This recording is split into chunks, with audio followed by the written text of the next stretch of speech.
સૌરાષ્ટ્ર યુનિવર્સિટીની ગંભીર બેદરકારી સામે આવી છે। દેવ્યાનીબા ઝાલાનું વર્લ્ડ યુનિવર્સિટીમાં રમવાનું સપનું રોડાયું।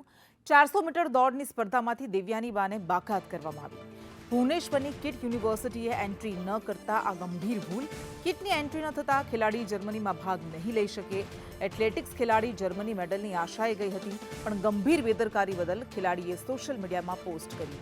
સૌરાષ્ટ્ર યુનિવર્સિટીએ કિટ યુનિવર્સિટી પાસે ખુલાસો માંગ્યો છે।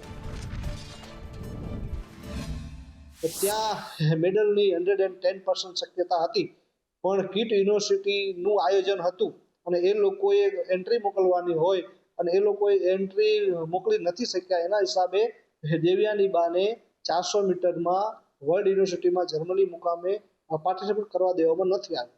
એનો અમે મેલ દ્વારા ખુલાસો પોસ્ટ કર્યો એઆઈયુને, કિટ યુનિવર્સિટીને, સીએમને, પીએમને, સ્પોર્ટ્સ મિનિસ્ટરને, બધાને અમે રિક્વેસ્ટ કરી છે અને મેલ પણ કરેલા છે। એનો જે ખુલાસો આવે એ પછી અમે આગળની કાર્યવાહી કરશું।